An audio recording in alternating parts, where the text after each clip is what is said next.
Hi, Daily Dosers. My name is Kip Strawbridge, and I'm the campus pastor at our Carlsbad campus. And this week, as we go into this series, we're talking about loving others.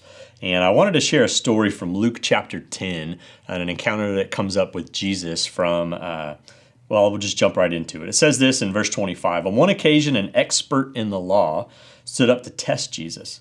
He said, "Teacher, what must I do to inherit eternal life?" This isn't the only time Jesus gets asked this question. Jesus answers him by putting a question back to him. He says, "What is written in the law?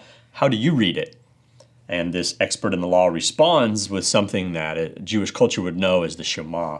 And he says, "Love the Lord your God with all your heart, with all your soul, with all your mind, and with all your strength." And then he adds, "and love your neighbor as yourself." And he puts those two together. And Jesus' response to him says, "You've answered correctly. Do this and you will live." And then he says, but he wanted to justify himself. So he asked Jesus, "And who is my neighbor?" See, this idea of justifying ourselves comes up quite often. It's a human nature. We often want to be right.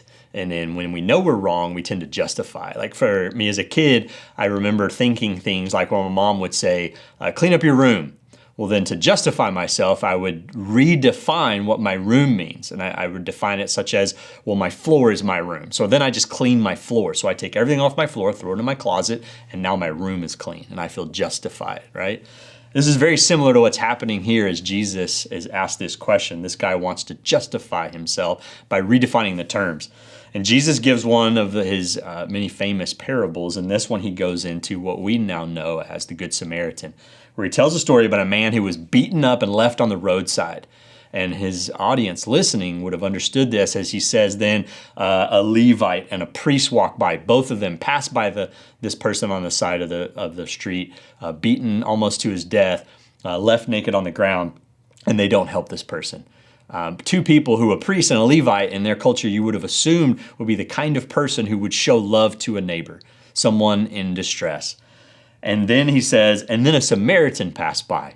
And this guy doesn't pass by and leave him. He actually goes and takes care of him, helps him with his wounds, puts him on his donkey, transports him to an inn, puts him in the inn, gives money to payment to the innkeeper and says that if it costs anything else, I'll come back, I'll pay that too. And so he goes far beyond what the other two do since they did nothing. And then Jesus asks this question, knowing that this man wanted to justify himself. After telling this story, he says, "Which of these three do you think was a neighbor to the man who fell into the hands of the robbers?" And the guy answers, "The one who had mercy on him." And Jesus says, "Go and do likewise." You see, he knew that he didn't want to really love his neighbors. In their culture, the Samaritans were looked down upon. They were treated as less than human. And they looked out at them and justified themselves by saying, well, if they're not human, then I don't have to love them. And so they redefined the terms. And Jesus then redefines the terms. He goes, no, they are. Everyone is. And he could not answer Jesus' question improperly by dismissing the good that the Samaritan had done. Because when we do good, it doesn't matter who you are. And it doesn't matter who you do it to. We see in 1 John, and I encourage you if you want to study more on what God says about loving our neighbors, 1 John is full of it. Full of commands even that says this is how it's supposed to be. And the simple truth that comes out of it that I want to point back to is how do we do this? Well, we don't do it out of our own strength because that's what the world would tell us. If you want to love others, just go do good stuff. And that's not the point of this story because what 1 John tells us is that we are commanded to love others, but it says that love that we give comes because we love God first.